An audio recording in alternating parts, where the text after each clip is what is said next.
Got it. There we go.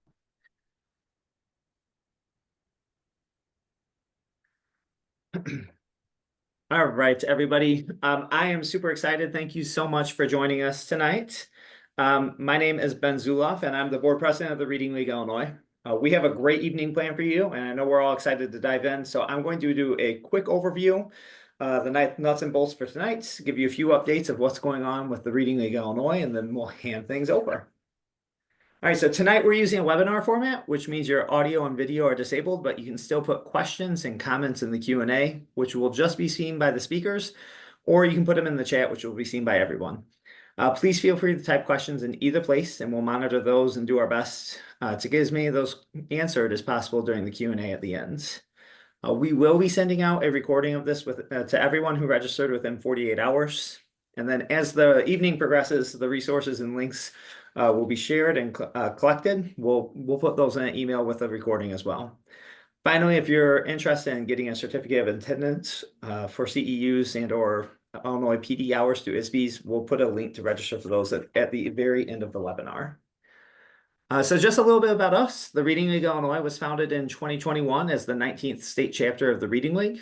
Now, as a state chapter, our all-volunteer board is currently made up of 11 people from around the state who are passionate about improving literacy instruction in Illinois.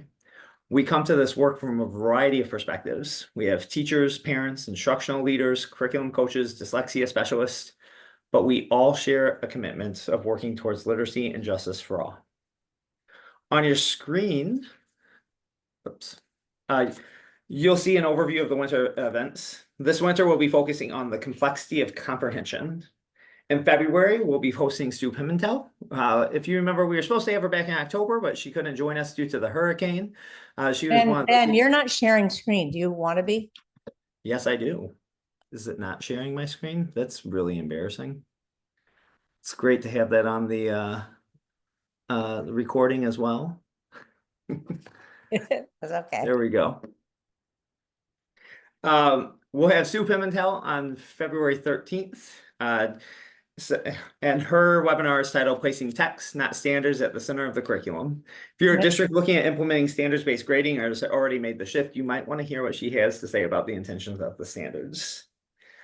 In March, we'll be hosting... And I just want to say she's the lead author of the standards. Oh, I'm just saying that. Yes. We'll host Mr. Brookins.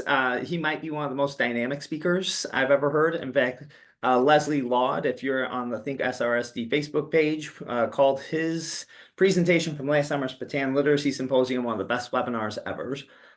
His presentation will focus a little more on the writing side and is titled Scaffolding Student Writing Through Complex Texts. We also have monthly coffee chats each month. There are follow-ups to the webinars. This month, we're hosting Martine Miralles, a district by literacy coach for Cicero School District 99. Martine will share insights gleaned from his work coaching teachers, instructional coaches, and administrators through the implementation of a knowledge-based curriculum, particularly as it pertains to language comprehension, multilingual learners, and the integration of writing to support academic language development. That's a lot of learning, so to keep up with it all, please consider becoming a member. It costs as little as $25 to join, and benefits include our monthly coffee chat series and grant and scholarship opportunities. For a little bit more, you can also receive Illinois PD hours for each event you attend. We absolutely rely on membership dues to fund all these great events, so please don't hesitate to join and or make a donation today. All right, so last announcement before I hand things over.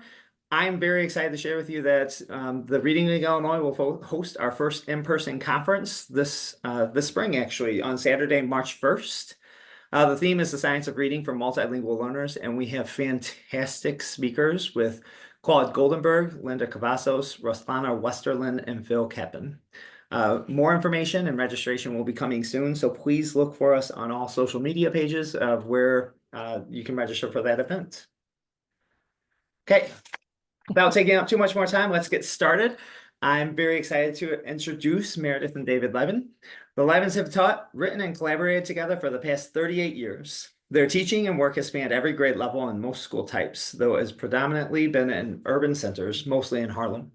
Both David and Meredith have worked in rural schools and in community college and teacher prep programs as well.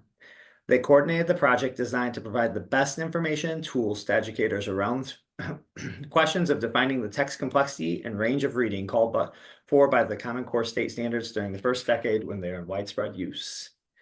During the past several years, they have been out working to support teachers, students, and instructional material makers by teaching about the practical implications of reading research.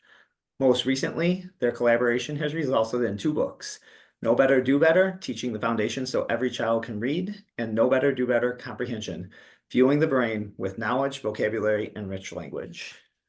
And with that, I will go ahead and mute and turn it over to you all. Well, thank you. And I'll share in turn.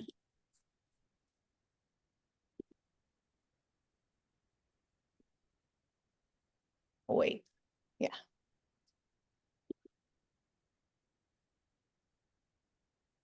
Right, good. We can't see ourselves anymore. That's good. Can everybody see the slide deck? Yeah, it's in presentation perfect. mode. I don't know if that Okay. matters. It's in presentation mode, not? Mhm. All right. No, we want it. That's interesting. Play from start. Well, you can see our notes, but we can't see our notes. That was, huh? Why is it not showing as a slideshow? Okay, I'm not going to spend a lot of time on this. I thought it was. No, presentation mode means you can see one slide ahead, which I would love to have. I'd love it if we could see presentation mode, but all I saw was presenter mode. All right, let's try it again. Slide, play from start. Let's try it again. There's a button at the very top that says use slideshow. I don't know if that would work. On Zoom or on the slide deck? Oh, I was seeing it on mine, but you know what? You guys doesn't- don't care. You can all preview, and if you don't like what's coming, you can like. I think we're all good. Yeah, let's go Okay. ahead and Oh, do that. presenter view. You're right, it is in presenter. Burp. There a button that says swap displays, somebody put in the chat. Yeah, I know. I just don't. Presenter view, custom show, rehearse with coach. These are like so many options. You know what I did? I don't want to be in PowerPoint. That's what it is. Escape. I want to be on Google Slides. So let me stop sharing for just a second. It'll be worth it. And get the one I wanted. Because it's not, I didn't format it. I just sent it to you all to have later. This is what I want. Okay. Sorry, I think we never did these. Okay, share. Let me share in Chrome. Share. Well, while we're doing this, anybody's welcome to put in the chat any thoughts if you've read our book. We're always interested in feedback, especially in those chapters on comprehension. So you can put that in the chat while we're waiting. Or any questions or arguments you already have with us. And Ben, we can't disable, we can't let people talk out loud at all at the end if we have time for Q&A. Unfortunately, with the way that's set up, no, but Okay, everybody's that's okay. able to. Okay. We'll argue with each other just to keep people awake. So this is us. You've already seen this enough as I floundered. And thanks for saying where you're from. It's always fun to see. Okay. Why would we be spending so much time and energy on learning the science behind foundational skills, how students learn to read, and no time at all learning the science behind comprehension, how readers come to understand what they read? It'd be kind of interesting if you think about it. The science of reading as a movement, as a philosophy, the last thing we get to is comprehension.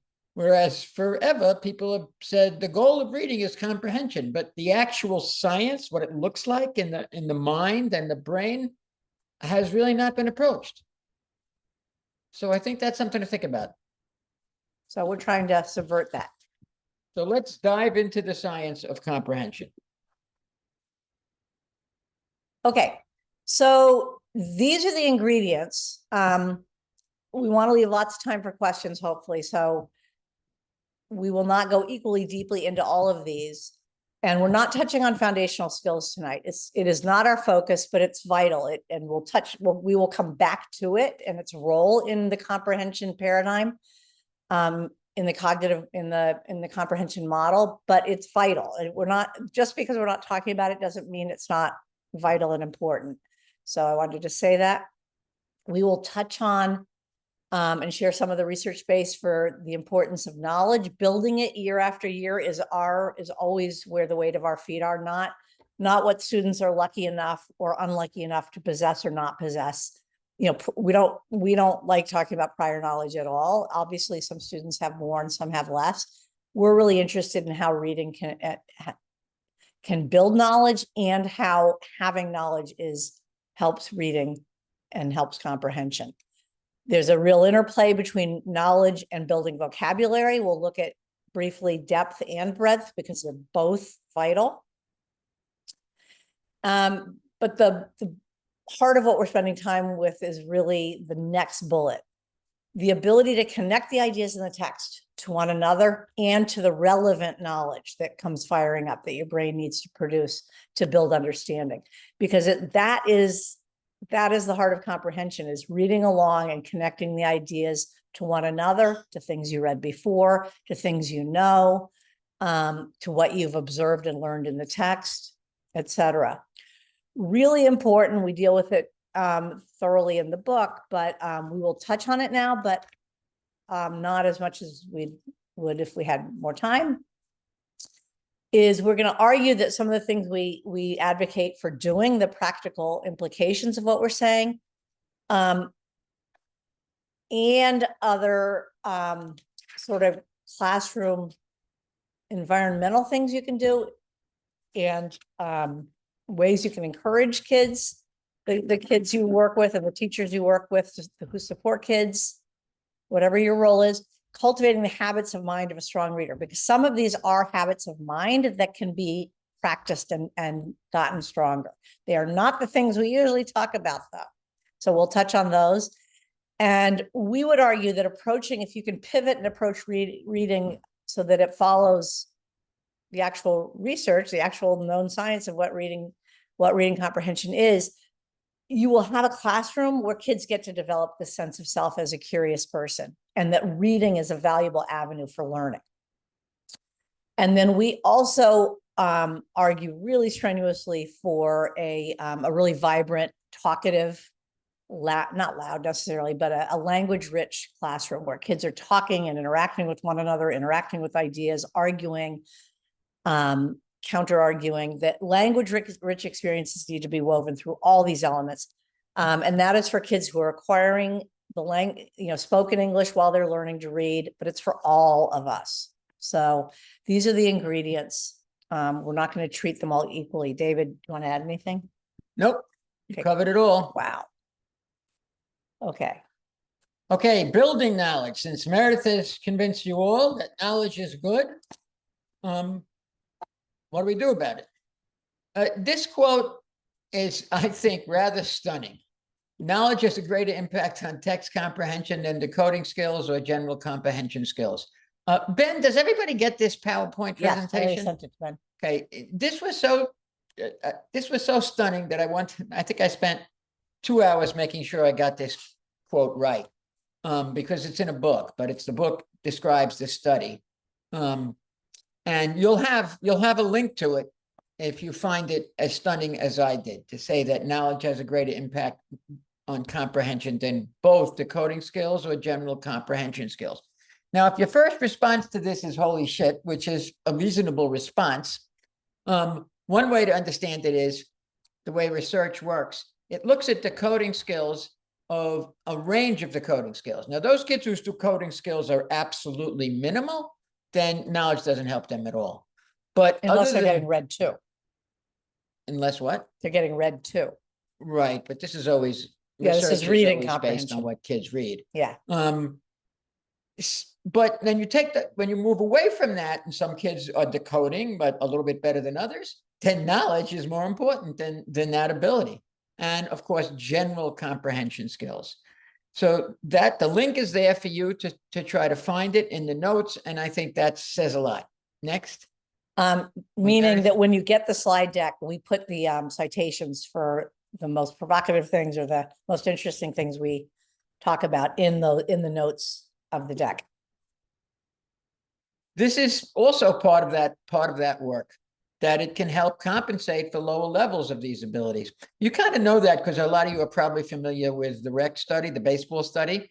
A lot of people don't know that it's been replicated 3 times. In the whole world of social science, studies are rarely replicated. In education, almost never. Yet this study showing the value of knowledge, number 1, has been replicated 3 times, and number 2 was replicated with soccer and baseball.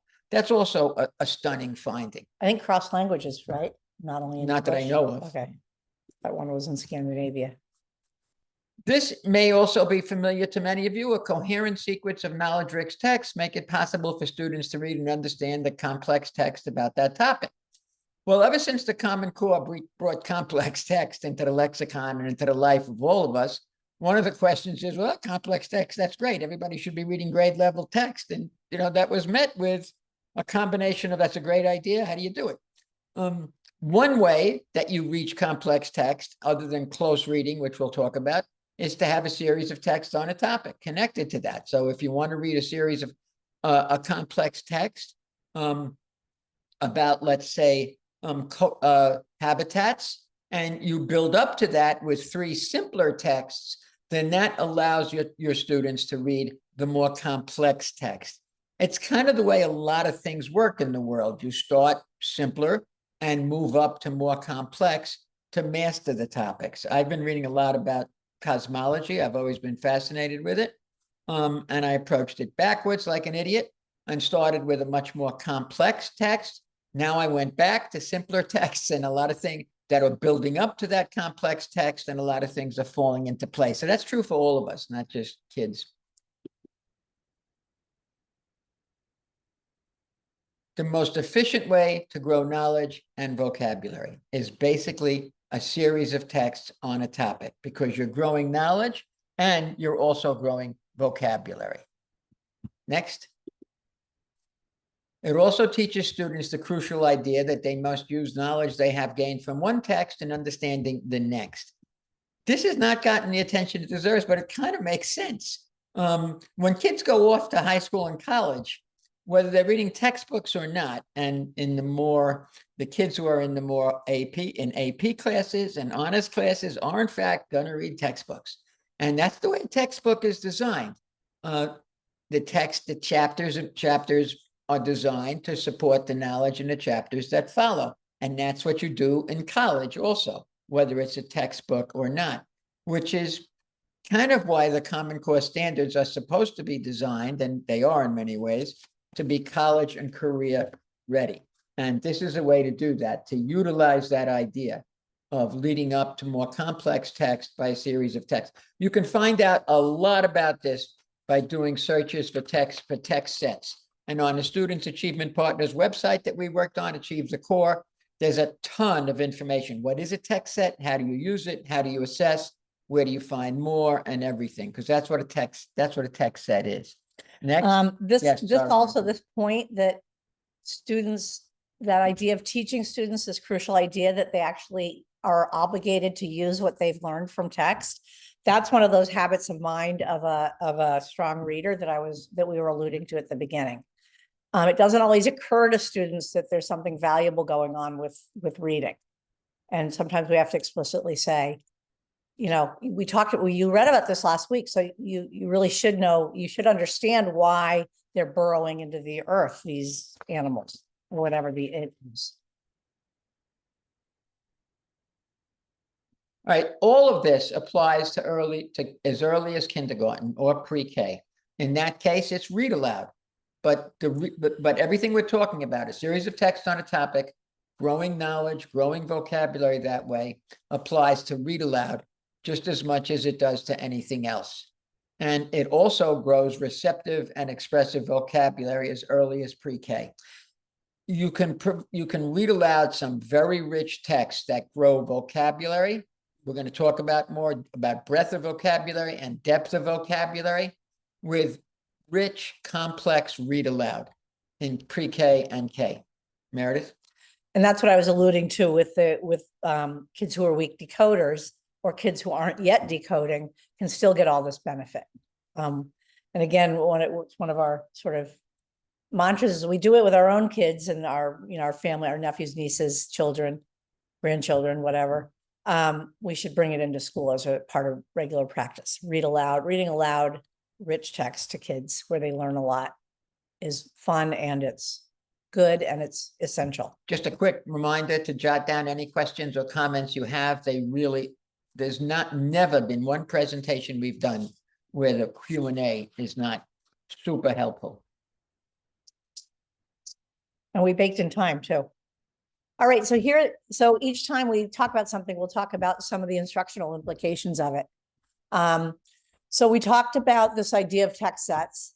So knowledge is grown most efficiently through a volume of reading, by reading a lot about the topic.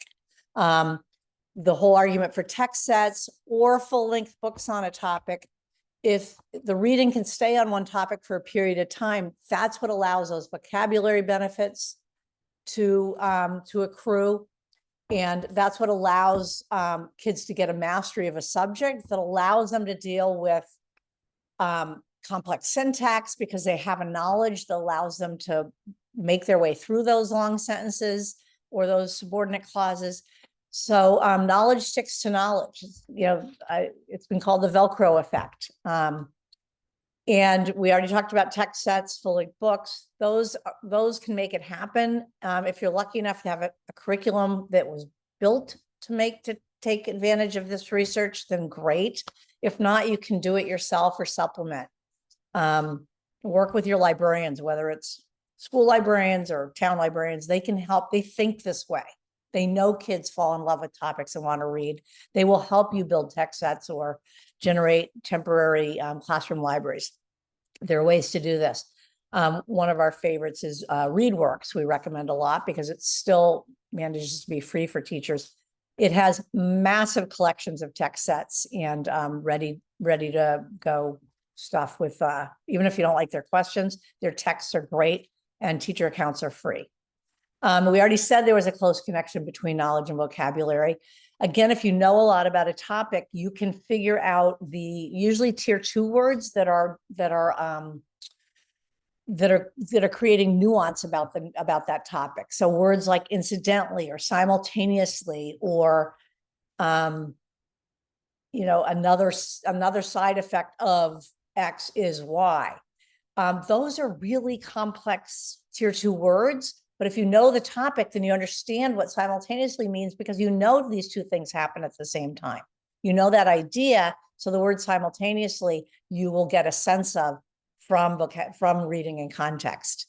Because again, context is the other words, but if those words are naming things you know a lot about, you're going to learn a ton of vocabulary. So in other words, there's 2 parts to context, the other words in the text and the knowledge, the topic and how much knowledge there is in there. And the last one, we just, given how powerful knowledge building is for,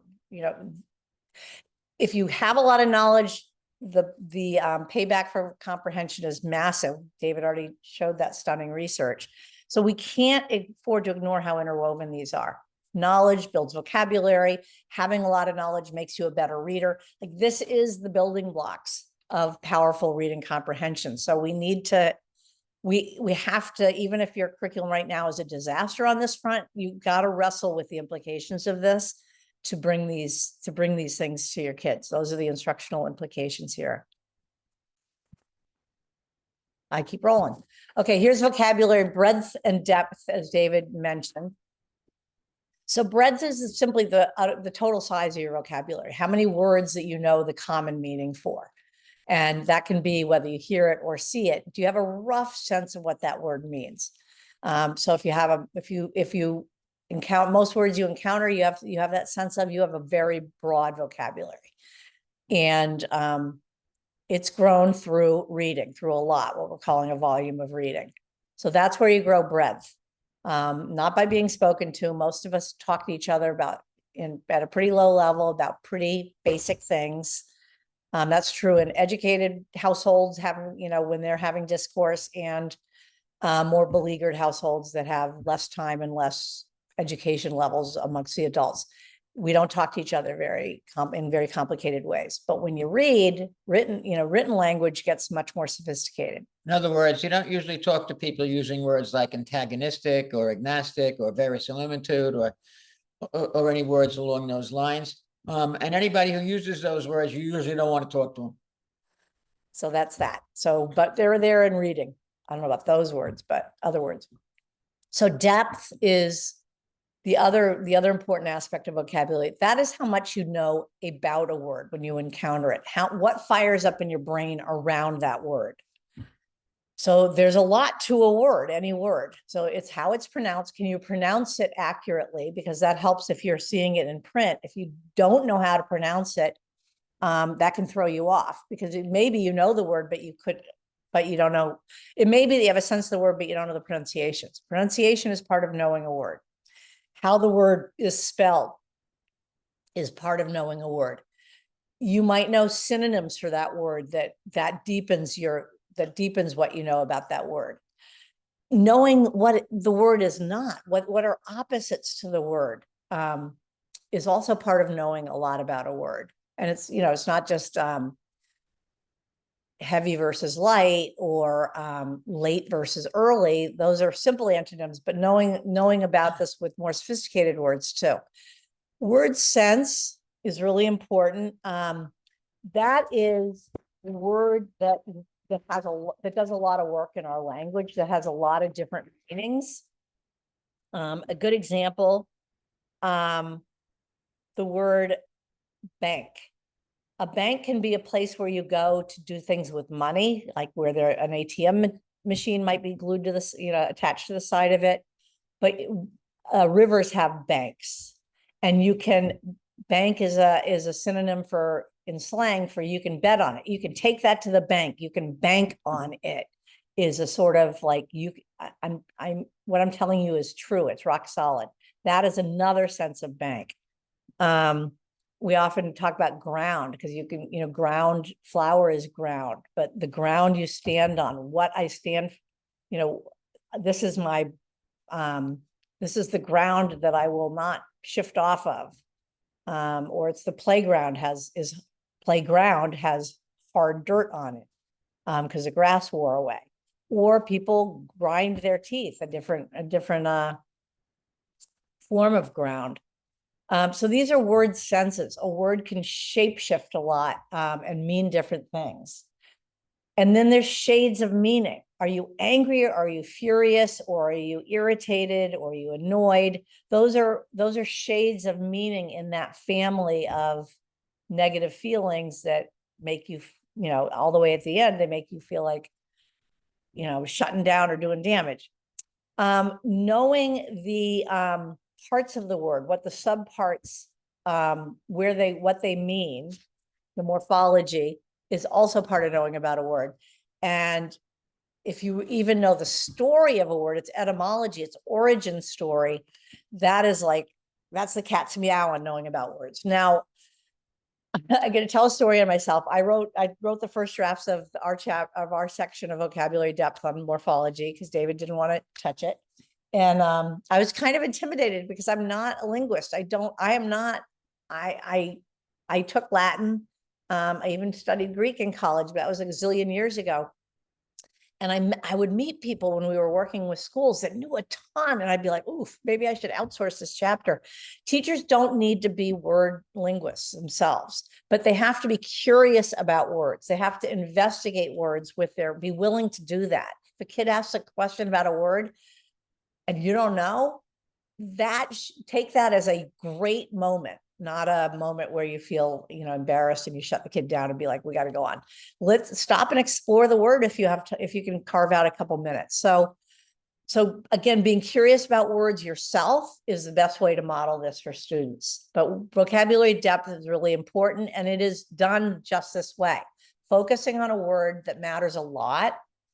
We'll talk about that in the next slide. I think David will. So I don't want to get into the implications, because that's coming next. But this is depth of a word, and it matters for reading, for really rich, deep comprehension. And just move on. Yep.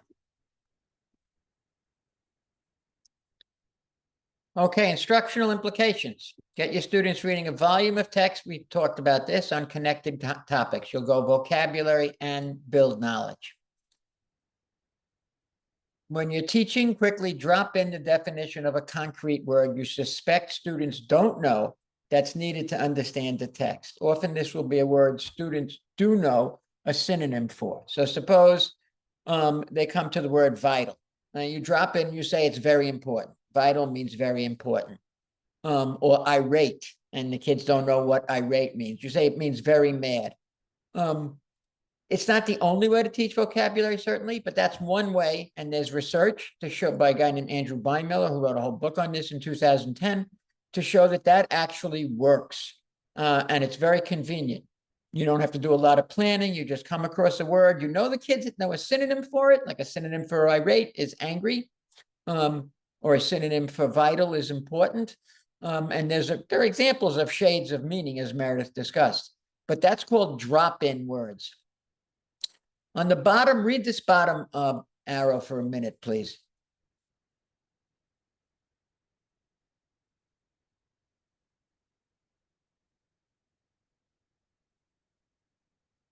Okay, so you're reading a text, you're doing close reading, where you're working at a text in in a program that you're using.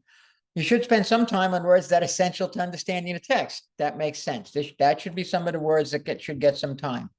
More abstract words require more time than concrete words. So a concrete word like a shelter or a picnic, Or vital. or yeah, I would have called that somewhat abstract, Yeah. but certainly not as concrete as amphitheater or production. So if it, concrete are words that you can see in some sense or visualize very easy. So, words like irate would be a little more difficult. If they're part of a semantic word family, so like transfer, transition, transparent, they all work around. This is connected to what Meredith said about morphology. They're a morphological word family. They all work around the root of trans. So they're related by semantically or by concept. And this last one is tricky, but you work on it. Likely to appear in other complex texts students will read. One way, a tool you can use for that is something that I forgot the name of, Meredith. Academic word finder. The academic word finder, which you can find, you can Google it, or you can get it on the Achieve the Core. You're using a text, you copy and paste that text into the academic word finder. You tell them what grade level you are, and the academic word finder tells you the tier 2 words in that text that are at your grade level. And above. And above.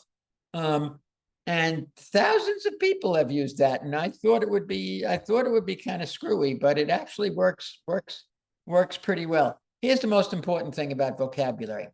A proficient reader learns between 3,000 and 5,000 words a year.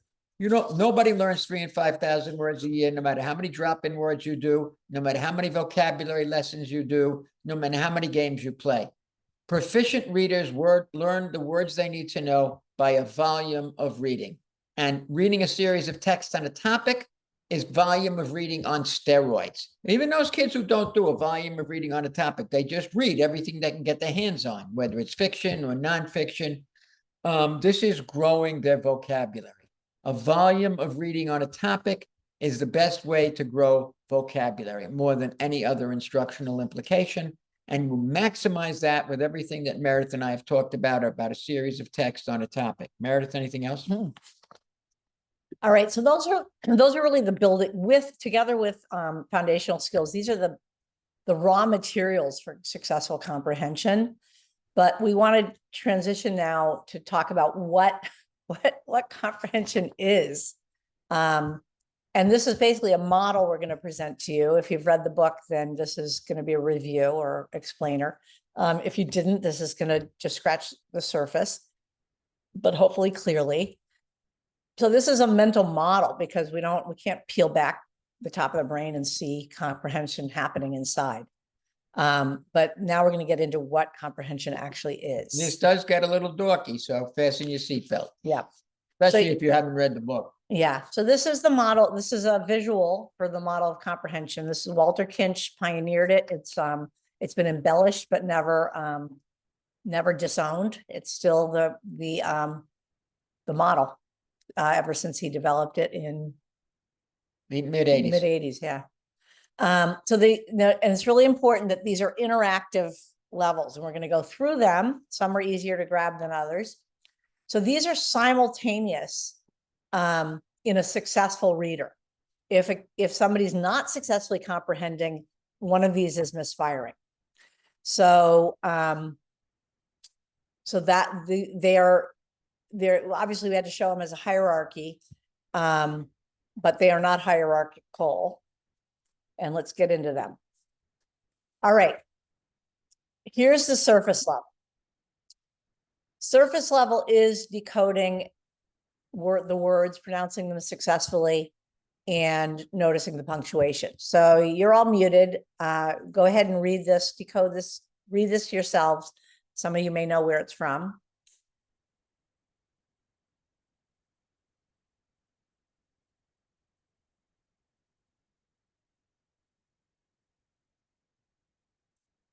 So I'll read it out loud. 'Twas brillig and the slithy toves did gyre and gimble in the wave. All mimsy were the borogoves and the mome wraths outgrabe. And that is those are the first 4 lines of the Jabberwocky, which is embedded in Alice in Wonderland.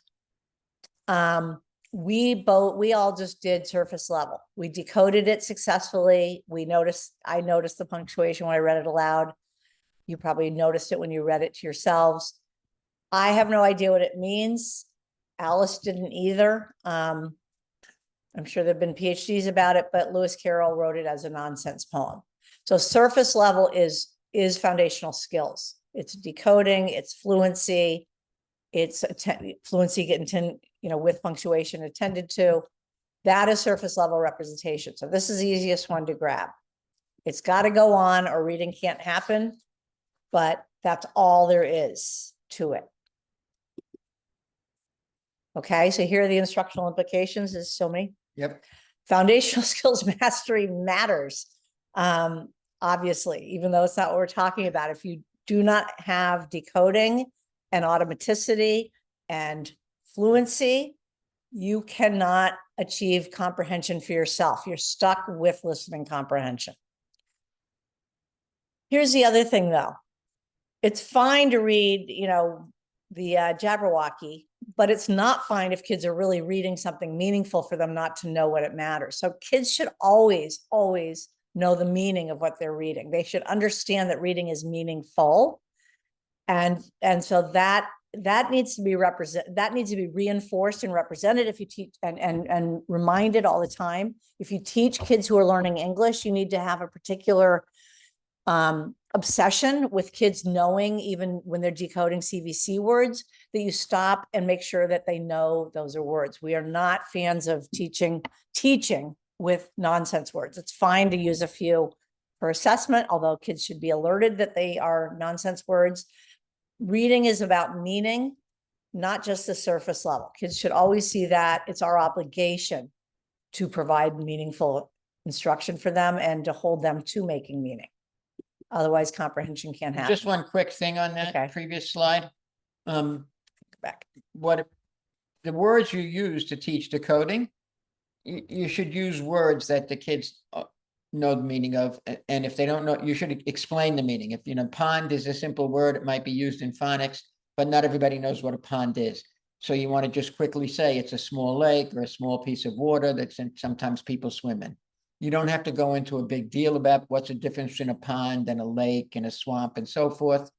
But, and it's all based, a lot of you may know this, it's all based on Linnea Erie's work that for words to go into long-term memory, kids need to know the spelling, the pronunciation, and the meaning. So words used for foundational skills, the meaning should be provided. That's one of the reasons, by the way, why balanced literacy left so many kids behind, because the texts were not controlled for vocabulary. The kids who had a high vocabulary had a much better chance of learning from them. The kids who did not.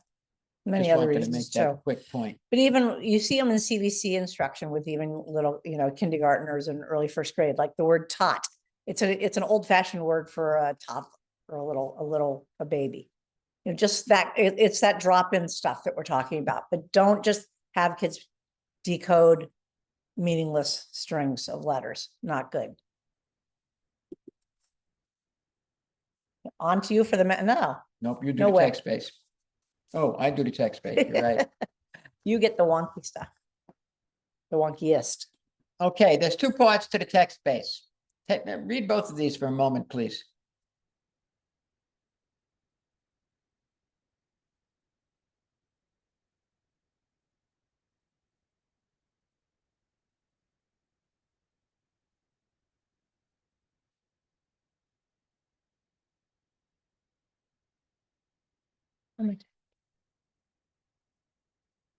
Okay, the macro level is easy. You're all familiar with that. It's the structure of the text. It could be compare and contrast. It could be cause and effect.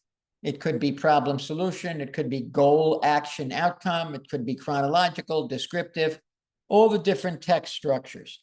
And the most common is the narrative structure, the story structure, you know, where you have characters, a problem, a solution, and so forth. That's the macro level of the text base. The micro level is new. It's the network of propositions or ideas in the text and how they connect to one another. Every text, whether it's narrative or whether it's informational, has a whole bunch of ideas. But an idea isn't the same as a sentence. One sentence can have a whole bunch of ideas in it, or one sentence can be very long and have only one idea. So let's take a look at that. Okay, more on the microstructure. Okay, we'll give you a little test here. Here's the sentence, which from one of my favorite books. So how many propositions are in this sentence? Where's Papa going with that axe? Said Fern to her mother as they were setting the table for breakfast. Just think to yourself for a minute. Proposition is an idea in the text. So how many separate ideas are there here?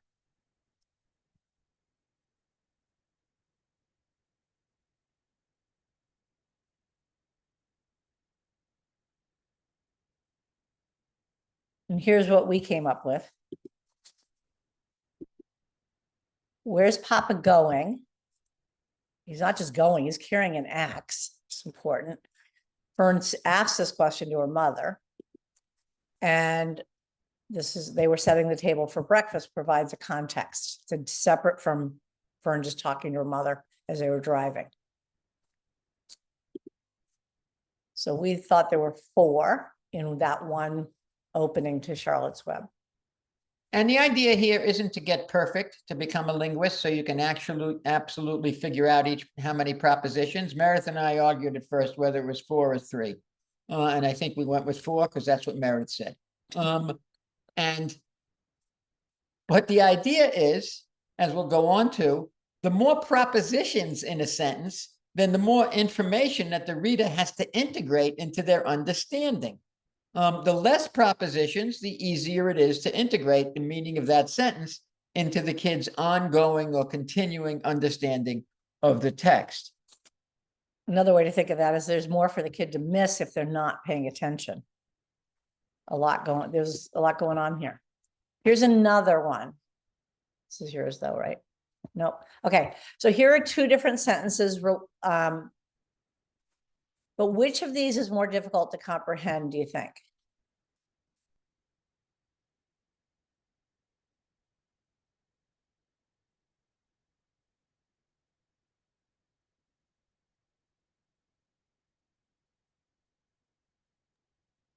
Do you want the type of response in the chat? That'd be great. We could look.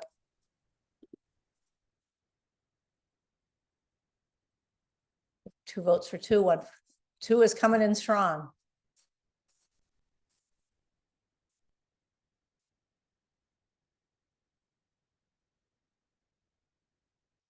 All right, your quick studies, everybody who put answers into the chat. It is sentence 2. Here's why, and this is really important for kids, so you'll start to see the instructional implications for yourself. Here's why 2 is more complicated. Alex went to the store as he did in sentence 1, but he's worried. There's a high stakes store visit. He's worried if he forgets something, He's going to upset his parents because this was his responsibility.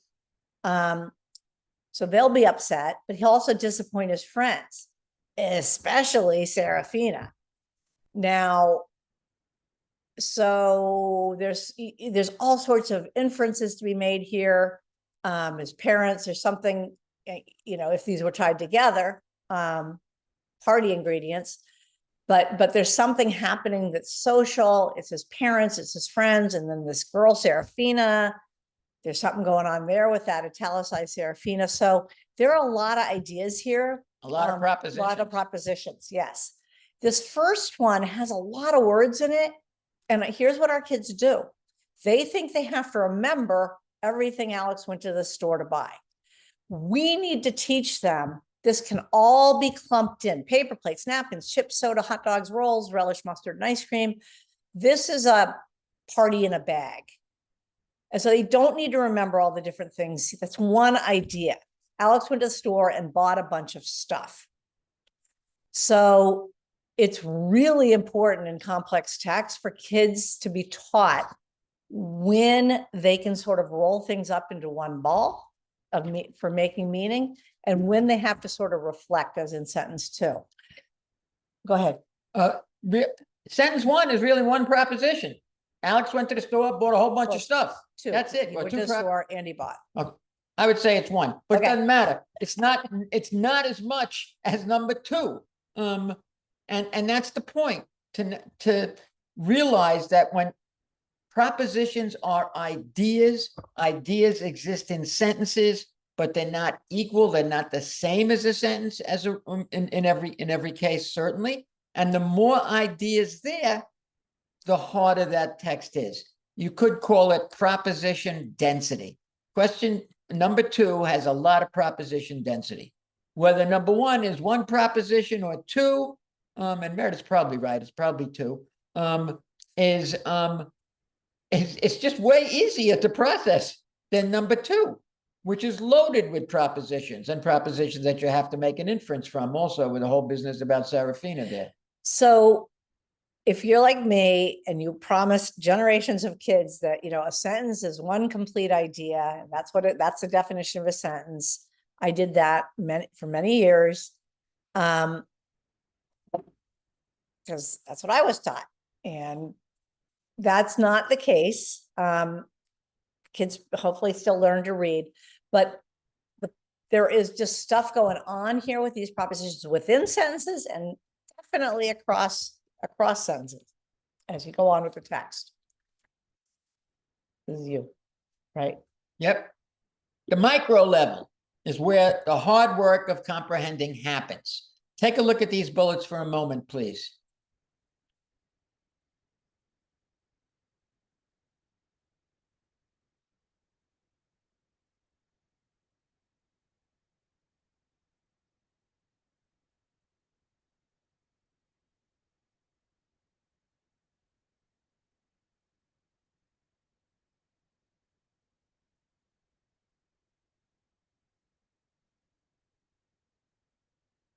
Okay, this is the wonky part, but I have to say, I think we've done a good job of leading up to it here. Although I still would recommend reading the book. A text is a network. And that's absolutely the way texts are approached by cognitive scientists. They approach them if they really want to understand how the brain operates. It's a network. The text is a network. And cognitive scientists know a great deal about how networks are absorbed. So each individual proposition or idea could be connected to others in the text. It almost always is. It could be connected to 1, it could be connected to 2, it could be connected to the ones right above it, to the ones right below it. But those connections always exist, the same way connections work, the same way our brain works. As I said in the second bullet, there are numerous ways they can be connected. Understanding the ideas and connections, bringing them, bridging them, and making the necessary inferences. Sometimes you need to make an inference, sometimes you don't. Sometimes the inference is really easy. Jose dropped the bread on his way out. His mother was going to be pissed. Well, that was fairly simple. The other one about the inference about Serafina is a little more complex, but that's the work of the reader. understanding the propositions or ideas and their connections. There are countless ways those bridges might connect to propositions. And the propositions have to connect not only to each other, but to the relevant knowledge the reader brings with them to the text. Irrelevant knowledge doesn't help, but relevant knowledge does. And in fact, it turns out, and we were both wrong about this for years. It's not for nothing, by the way, that both our books are called Know Better, Do Better. I think we both assumed that kids automatically make the connection to relevant knowledge. Well, it turns out they don't. That's why Francis Bacon invented science sometime in the 15th century, because the science clearly tells that kids don't all the time make the connections to relevant knowledge. And they also can make connections to irrelevant knowledge. So we made up an analogy for how the text can be complex. Let's take a look at it. It's a kaleidoscope, if you ever played with a kaleidoscope. The kaleidoscope is based on this idea. Each specific text is a frozen kaleidoscope of all of the different features. Take a look at these features for a moment, please. And these features make the text either simpler or more difficult. Well, I take that back. They're written to determine in context of making text more difficult.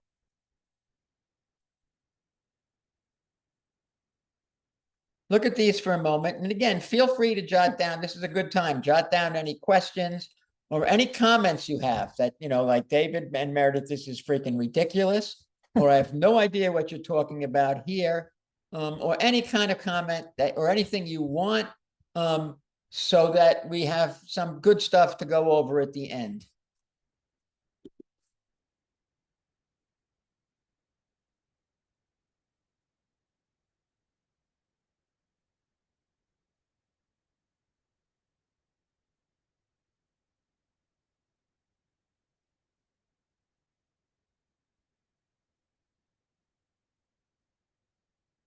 A lot of these, I think, are somewhat intuitive. It kind of makes sense. For the second bullet, longer paragraphs, it's been studied. Kids, in fact, do have problems with longer paragraphs. Kids also have problems with very short paragraphs, paragraphs in one sentence. Our kids work on the Goldilocks principle. They do much better when it's a just right paragraph. But it kind of makes sense that longer paragraphs would make a text more complex. A text that is less narrative right there, or mixes structures, that goes from compare and contrast to descriptive and then to chronological. We've all read texts that do that. They're called textbooks. It's one of the reasons that textbooks are so difficult, can be so difficult to read. Let's go down a little bit. We talked about density of information, which is the same as similar to proposition density. Unfamiliar settings, topics, or events, that's knowledge. If you come across a setting a kid is not familiar with, or a topic they're not familiar with, or event, you could add also there a person, a process, an idea, or anything. That's knowledge. Right below it, lack of repetition. Few connectives or overlaps between propositions. Some authors connect their propositions explicitly. Some authors repeat. I repeat a lot, all the time. And Meredith all the time tells me that you're being too repetitive. Complex sentences, I think you get that. And then the last one is vocabulary. But here's the kicker. They interact with each other. So a text structure that is less narrative or mixes structures clearly presents more difficulties. But what if the knowledge demands are minimal? What if it's a topic that kids really know about? Or what if the words are very simple? Then the text structure doesn't present that much obstacles to comprehension. Okay, what about subtle or frequent transitions? Where the character goes to a different place, where the ideas shift or the settings shift. Well, some authors make that very clear. And now he's here. Or as we will see now, as something changes, then it's not so difficult. Density of information. Well, if the information is if the knowledge demands and the topic is very familiar to kids, or the vocabulary is very familiar, then density of information is not such an obstacle. It's a network, and each of the pieces of the network interact with each other. That's why we got the kaleidoscope. The way a kaleidoscope works, if you never studied kaleidoscopes, I never studied kaleidoscopes. I don't think I ever studied anything at the age when you should have been familiar with kaleidoscopes, except maybe the NFL. But the light comes through the front of the kaleidoscope, and the light bounces off what's inside the kaleidoscope. Well, what's inside the kaleidoscope is simply a bunch of little pieces of plastic, transparent plastic. When you turn the light bounces off of the different pieces of plastic, but each of those pieces of plastic, light bounces off one, goes to another, goes to another, goes to another. It follows a different path, just like we're talking about with text. It's the network, the relationship of these elements to each other that determines difficulty. When the light goes into the kaleidoscope, it's how those little pieces of plastic are laid out geometrically inside the tube of the kaleidoscope that determines the picture you get. Shift the front of the kaleidoscope, the front, which is called the, what's the front of the kaleidoscope called, Meredith? Whatever it is, and you turn that knob around, and all the little pieces of plastic change, and the light reflects off of those pieces in a different way. A text is a frozen kaleidoscope, and each text is different because all these features of the text interact differently. And that's why that's the problem with an overuse of a standard-based approach, which happens universally, and the problem with comprehension strategies. You can't focus on one thing. You focus on text structure. Text structure might not be that difficult because of what it interacts with everything else. Is this here? Or do you want to stay back? Let's go back to just 1 minute. We're not too bad Okay. with time. Well, no, I think we can go on to the next. Well, no, I slide. think you should say more about standards now that you've Drop the S-bomb. Yeah. Okay. A standard says we're going to look at text structure, but text structure might be simple because it's clear, it's explicit. The author even introduces it. So spending time on text structure might not be that helpful. The standard of how things in standard 3, the interaction standard. Well, there are a variety of things that could make that standard difficult for kids to understand, having to do with how all these features of text are interacting. That's why a text-first approach is essential to comprehension.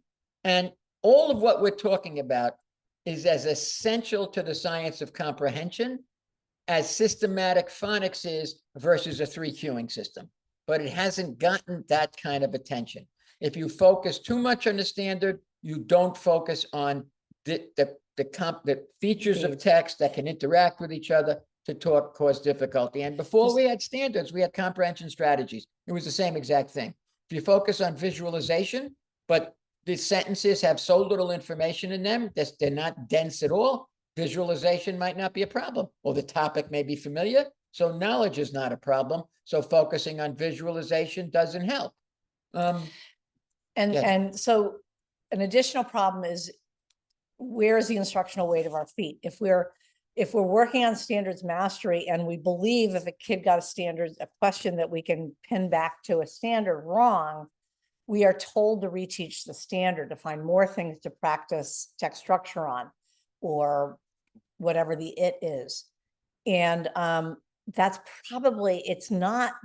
not why the kid got the question wrong, because they don't understand the idea of text structure. It's because there was something else going on in the text. So if our attention is on the standard and not on what's happening with with what's breaking down for that kid in the text itself, we're displacing our instructional time and attention away from what matters and what's actually going to make that group of students stronger comprehenders.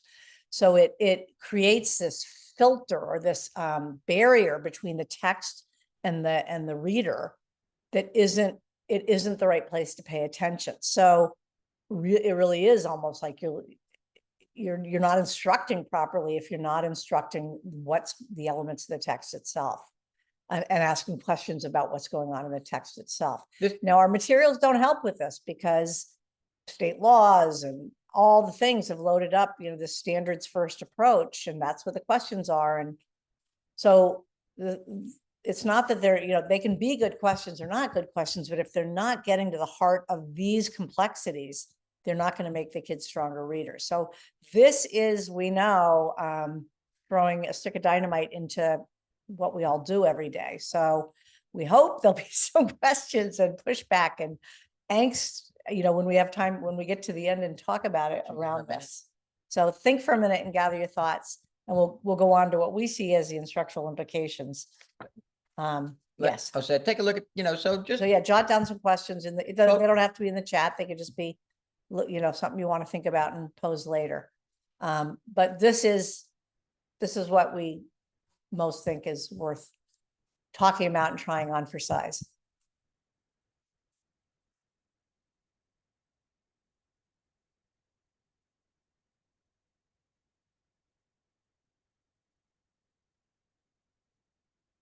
Steady at 5. Okay, so here's what we think you should do instead of being this sort of standards first approach or strategies first approach. Here's how you have to handle the distinct features in the text space. And the text space is the text. First of all, you have to read it so you know what's going on. You have to think about what do you want students to get from the text? What understandings do you want? So you read it, you think about it. Those should be what you should craft the questions that lead students to those understandings.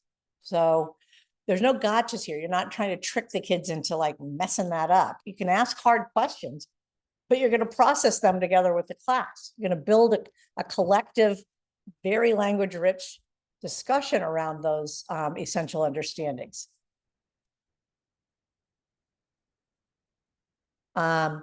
So again, you can't get around you got to read the text. You can't just roll in with the pre-made questions. You've got to decide, really important, this third one, what parts of the text space may trip students up? Which parts of that kaleidoscope back there are harder in this text? Then you craft questions that lead students to those. You want them to look, you want to push their noses, if you will, into the hard part of the text. They may or may not get it, but they're going to be wrestling with it. They're going to be grappling with it. And then when you process this together with the kids in a discussion, you're going to be grappling with it. You're going to be unpacking it together. David already made that. The next point, the elements are going to be different for each text. You've got to do this process again for every text. And that's why. This is why asking about standards or strategies doesn't work. That's not the way to approach text. The text tells you what strategies or standards are going to be relevant. You can't just shoehorn them to fit. So that's what we see. And then David's going to take over for this. Always ask your students to explain your answer. This gives teachers and the other students a window into what the reader was thinking. You want to know why they got something wrong? Ask them. As opposed to, well, this was standard 5, the structure standard, so let's talk structure. If the thinking was accurate, those processes and the evidence that is observed and learned by peers.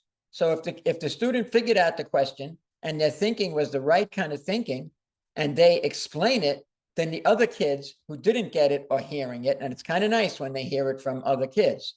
And the kids who did get it are being validated. They went through the same process. If the thinking is wrong, that third arrow, it gives the students a chance to go back and address misunderstandings. And this is also seen by peers. Students and any of us address questions differently when we know we'll be called on to explain our thinking. It creates buy-in and care. And just do a quick text. Someone comes up to you with 2 sentences and says, read this and tell me what you think. You're going to read it a little differently. Metacognition, thinking about thinking. When a student explains their answer, they are thinking about their thinking. That's called metacognition.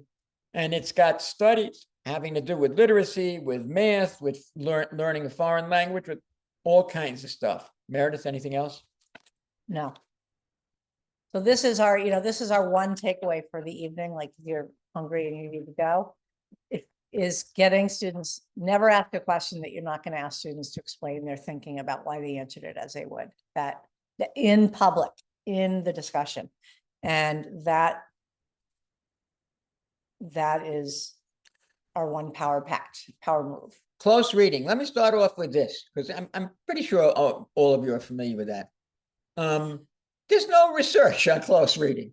Nobody has done a study to determine the efficacy of close reading. Nobody's compared it to not close reading or to standards-based or shallow reading or anything. However, we've yet to find any other way to support all students with grade level complex text. There is, as Doug Fisher once said, the pass and prayer method, pass it out and pray that they understand it. We don't actually have any research, but we have a lot of data from people that didn't work either.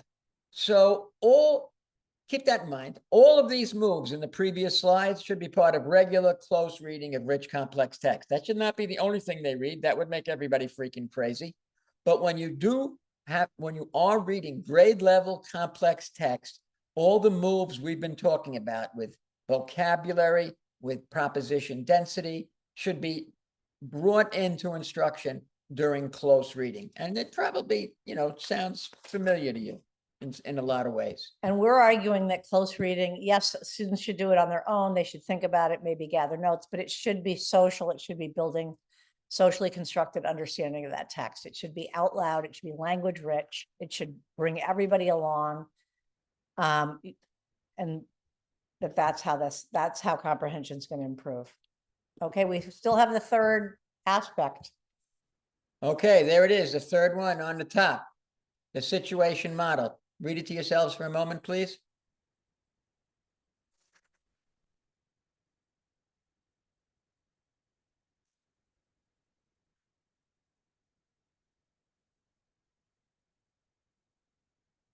I think one of the most interesting things there is that the situation model actually includes not only the reader's knowledge and experience, but their emotions. If you're connected to a topic, you're going to have a different situation model. Two students, one of whom has a love of the woods and a love of nature, and they both read, and the other student really, he was like me. He thought nature was when the teachers plastered leaves on the window when it was fall. And that was the experience of nature that I had in my growing up in Brooklyn in PS 99.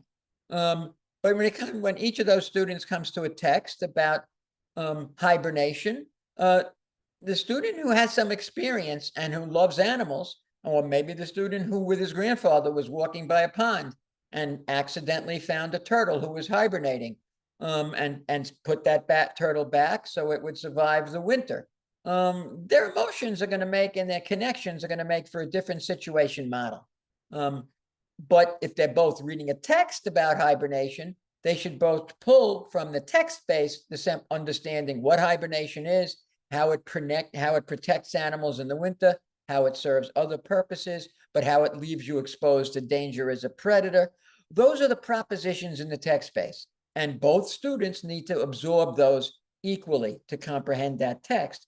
But the student who has a different kind of experience and emotions and thoughts about turtles or ponds or nature is going to have a different situation model. And there's nothing that's a good thing.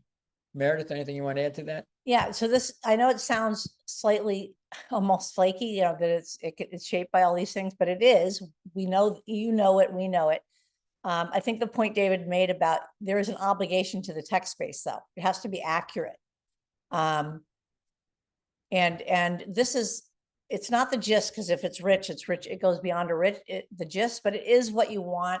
If you circle back to something you read 2 weeks later, the situation model is what you want, the enduring understanding, what you want kids to still remember and know. That's the best way I know to think of the situation model.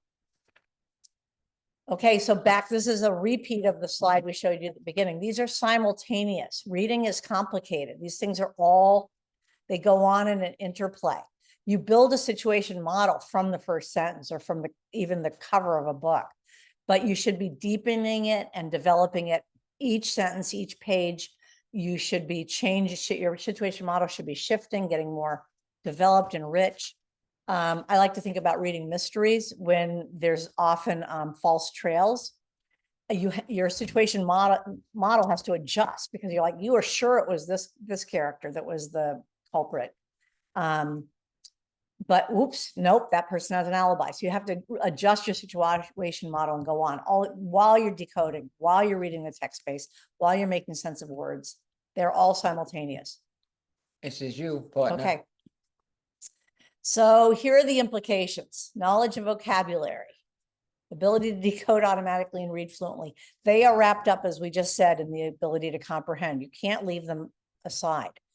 For deep comprehending, you have to know the words you're reading, a majority of them. You have to be able to be willing and able to figure out some of the other ones from your knowledge and from context. The other words and the things you know are context. And of course, you have to be able to read fluently to do that. But here are these other things. Whoops, I went crazy with the cursor. Cultivating the habits of mind of a strong reader. We've alluded to that a few times. Close reading is how you do that. You are insisting that the kids pay attention, that they listen to each other, that they build on each other's understanding, that they do that work for themselves. That sense of self as a curious person who reads, who knows that they can discover stuff, that is an important classroom culture. And again, we're arguing for the stuff to be done in a language-rich way, not in isolation. And some of your kids will resist this. Some of your strong readers are just fine. They were just fine with balanced literacy when they were left alone to read and talk about it once in a while with a teacher. But they have an obligation to share their comprehension and how they know what they know with the class. And the explaining their answer will make them much better readers. Reading closely when they're reading something they don't like to read will make them a stronger reader. So these are all things that we need to bring into our classroom and honor. Okay, instructional implications. First star, I don't know why we keep going from stars to arrows to bullets. The first star, close reading and always asking students to explain their answers. I think we've talked about that, and it's essential. Social learning, insists on hearing every student's voice, essential. Writing about what you're reading to make sense of it and to gather what you've learned in one place is invaluable. We haven't talked a lot about writing, but I think it's somewhat intuitive that when you write to explain your thinking, when you write about what you're reading, there's power there. Always make time for curiosity and students' questions. Curiosity is good. It may kill cats, but it does not kill children. Keep your bottom star, keep your focus on work worth doing, questions worth answering, and learning worth remembering. No kid goes home excited to talk to their parents about standard 3, the interaction standard, or about the comprehension strategy of visualize, but they might come home to talk about hibernation, turtles, vampires, explorers, volcanoes, etc. It's good that we're finally coming to see that in our world.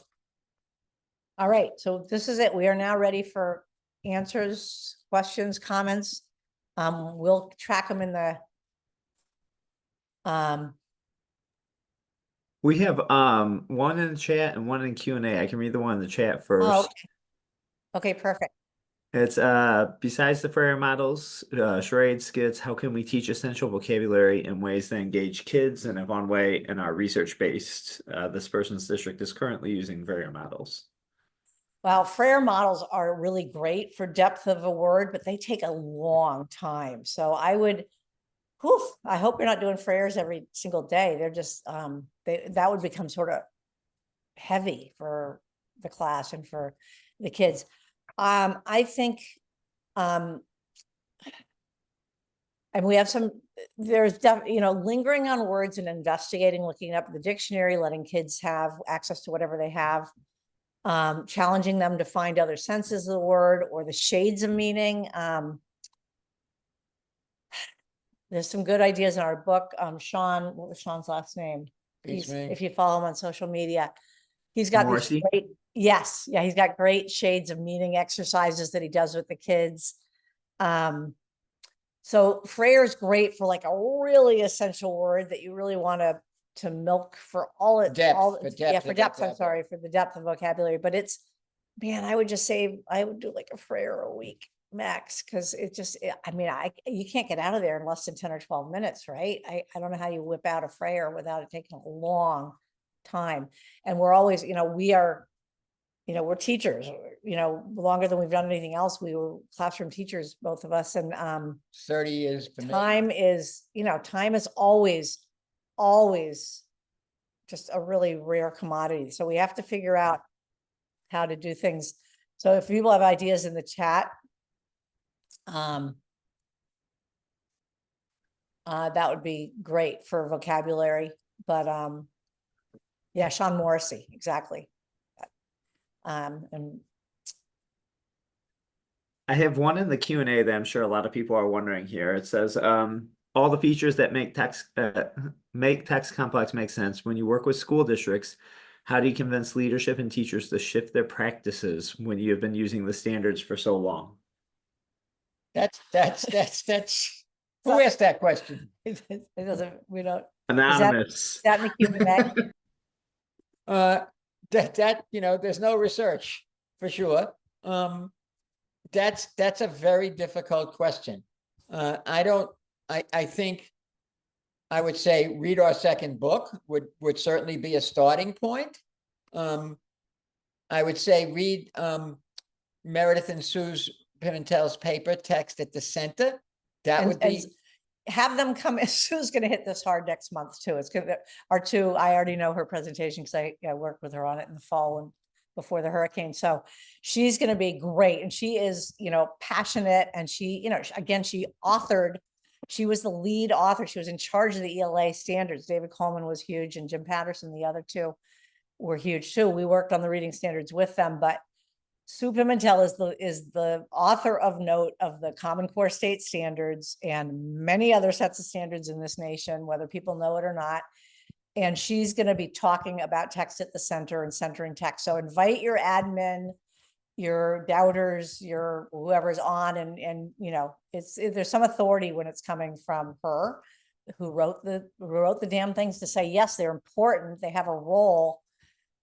Don't forget what came before, when, you know, it was just up to each individual teacher to try to figure things out. But they have a role, but the role is not in daily instruction. It is not. That'll help. I think the assessment paper that we're writing, that will be online, I don't know when, but sometime end of the month. We're writing, we are aggressively going after formative assessment to do it like this and not standards based. And that addresses the question of why not standards? Why text at the center? That addresses it very clearly. Point them to the whatever it was, page 4, I think, that you mentioned, that says the standards are not about, the standards don't tell you how to teach. They're a goal that is there for students to reach at the end of the grade. So whatever standard 3 the interaction is for 4th grade, that gives you a sense of the kind of understanding a student should have at the end of 4th grade. Yeah, and standards-based report cards are so stupid. I mean, what are you, a first quarter? You're a quarter of the way to mastery. How the heck do you judge that? Like, there's nothing that makes sense about standards-based report cards. I mean, I would rather we spent our time making anecdotal discussions of where the kid reads and what they need to work on, which is not a standard. Again, it's going to be some element of text that they struggle with. So that's a hard sell. I think we gave you some tools, and I don't really know. And the whole field is tipped over this way. So this is really like you know, we have to start at the bottom. We have to question it, do book studies. Our book does talk a lot about this. Our podcast is cheaper. It's free. So you can do listen to the podcast we did. That's on the Knowledge Matters website. We probably should have added it to this, or I don't know how to do QR codes, but I'm sure there's websites. But anyway, we did a podcast on the book that was released this fall. It's all fully released now. So you could do a podcast listen, because we have Margaret McCowan on there. We hit this topic hard there too. And we are provocative on purpose there. Can we address some of these questions? Yeah, I'm looking at the open questions. Ben, do you want to pick and choose, or should we go through the open questions? I think that first one should be quick. Should we? Oh yeah, the EL classroom. Should we tell students that the objective is to learn more about a particular subject or topic? Yes. They don't want to hear about main idea and supporting details. They want to know they're going to learn more about spiders and how they make their webs, or or whatever the it is. Yes. If you can tell them that the if you can, if you're allowed to do this, that would be great. Kids want to learn stuff, and they will sit up much more alertly if you're telling them they're gonna learn more about how bees communicate with each other, where the good nectar is, than main idea and supporting detail. What do you think we should do next?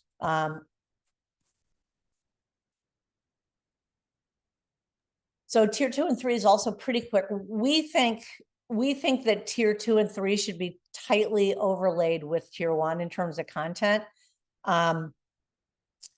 And if they don't respond well, it's probably because they didn't have enough time to process it, or they have. I would go back to those 15 those ingredients that David had on the kaleidoscope slide. You're going to get this deck if you're registered for the webinar. Obviously there has to be more diagnostics of, is this kid weak in vocabulary? Is their decoding weak? Are they not fluent? Those things matter, but do the fluency with the tier 1 materials. Use the topics. If you're going to build knowledge, read simpler texts with the tier 1 topics, or whatever the materials are.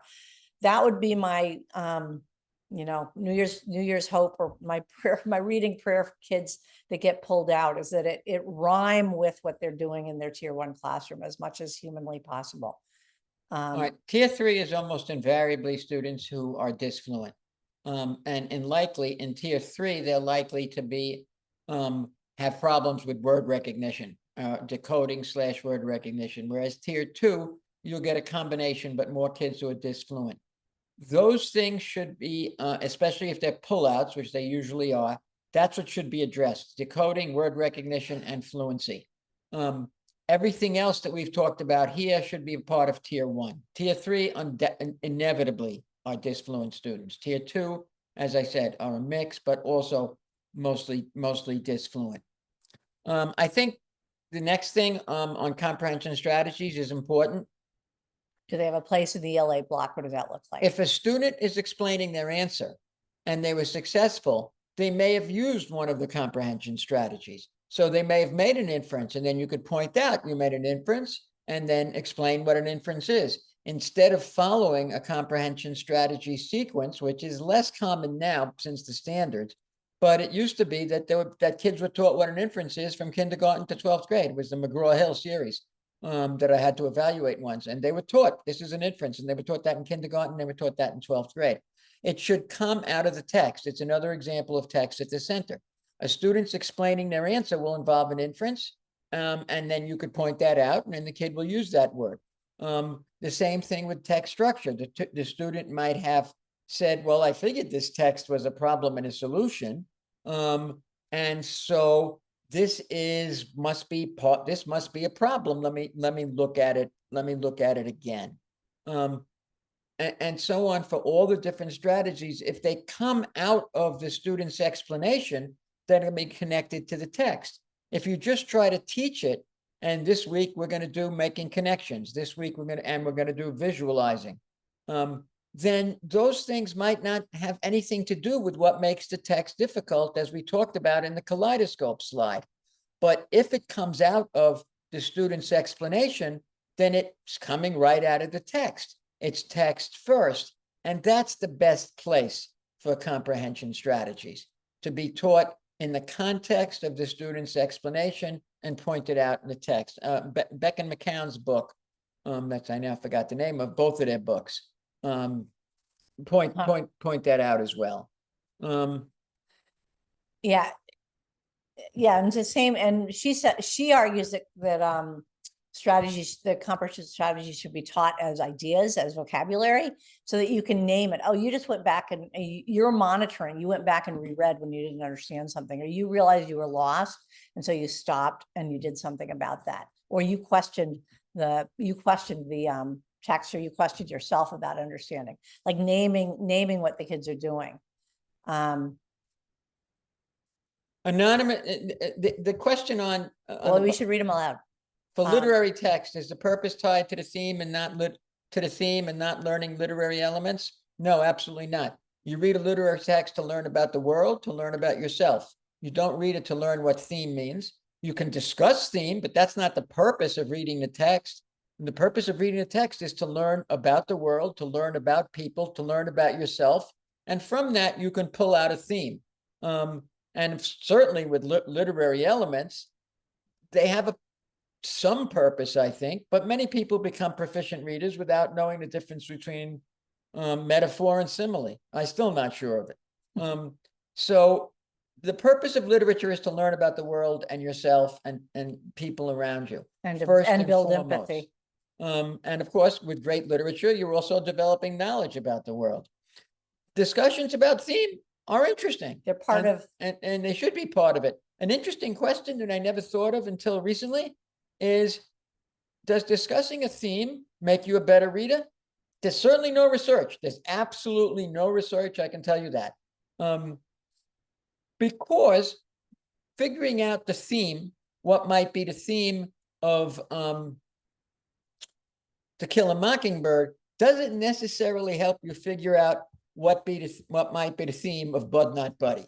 It doesn't transfer. And that's why there's no research telling that. Should it be discussed? Absolutely, because it's interesting and kids will enjoy discussions of the theme, but it's not the primary purpose of why we read. and then just quickly in these last two, because we're close to time. I don't know if it'll be like it. People just deserve to have their evenings back. For Joan Arnold's question about students with learning disabilities, again, we're using the material and focusing on what the kids' issue is with the classroom material, because kids know if they're doing different stuff. Yes. A new group called PAL, if anybody on knows about them, it's they're focusing on adolescent literacy. They are starting to do really powerful work. I need to think of the acronym, but I can write it. I can send it to Ben, and so he can Well, get the it. A and the L is adolescent literacy. But yeah, I think Partnership for Adolescent Literacy. Or That something. sounds It's good. it's teacher driven. Okay, and David wants to talk about Leslie B's question about whether there are any good. All right, star screeners. reading maps from NWEA and iReady. There's a place reserved in hell for all of them. They know it doesn't work. They know that mastering a standard does not unpack comprehension. I've been told by them, at least by one of them. It is not helpful. Our assessment paper strikes this head on. If you give an interim assessment, you go over it with the kids after the assessment, you look at each question, you figure out what might have thrown kids, you have that explain their answer. That's usable. Teachers can do that. Going back to standard 7 or standard 8, etc., is beyond useless. It's beyond useless because it bores the shit out of everybody, number one. Number two, it doesn't produce any learning at all. And number three, well, I think that's 1 and 2 are enough. And somebody in the chat had talked about deciphering the questions, because there is a complexity of questions that we need to pay attention to as well. Sorry, I lost that up in the chat, but oftentimes it's the syntax of the question or the phrasing in the question that is bizarre and might be the source of confusion. So it's worthwhile, since we all are tethered to high stakes tests, to make sure kids are comfortable with things like which of the following, et cetera. We made a vocabulary of questions at our school long ago. I wish I could find it. I would share it all over the place I put it on our website and give it to everybody, but you can do your own. Like, questions are weird on multiple choice question tests, and that should be taught. Question syntax too. And got an adult education question. I know I'm working on a big Meredith project. is the mistress of adult No, I am education not. with Sue. No, I am working out a federal contract with Sue to make materials. Again, yes, they could be awfully bone dry and results oriented, but we advocate for this exact same stuff with adult ed, paying attention to the question and parsing it. It's a good question, It is David. a really good question. Where's test prep? You're still going to have to teach them to read. They can't, the test prep is a reading test. So the stuff holds, and paying attention to the questions. You can teach them strategies about it, finding the distractors and that kind of stuff, but spend the time on reading and making them better readers as much as you can. I know time is of the essence. Adult ed teachers always have my deepest respect, because you got no time. We all complain about time. You have hardly any. So hats off to you, David, and the work you do, but it's still about reading and understanding what you read. Keep going down to Kelly. We would love for you to join us. It's No, that's, below. she's staff, yeah, helping. Oh, thank you, Mary Jo, so. So I don't know if there's any other burning questions, and I know we're at time. And we're close, we do turn the pumpkins around 9 and we're an hour later than y'all, so. I mean, I think we would stay with you all evening. This has been absolutely fantastic. I can't tell you how many texts I got. We love the honesty, we love the truth, and we love the awesome information that we got from you all tonight. So thank you for such an informative evening, such an entertaining evening. You never know what you're gonna get with a reading webinar. For those of you who are still here, if you're interested in joining tonight's webinar, or if you enjoyed it, please consider joining the Reading League Illinois as a member. I also dropped in the chat, if you're looking for clock hours or continuing education hours, the phrase that it'll ask you for is comprehension. Outside of that, thank you very much for being with us this evening. We're going to go ahead and let you all go, and have a wonderful evening. All right, and we'll get the PowerPoint out, or Ben will get, right, so. I'll And get if that you like out. questions, so go to our website, which is readingdoneright.org, if you want to contact us. And we really mean, Yeah. we welcome any questions. Especially David.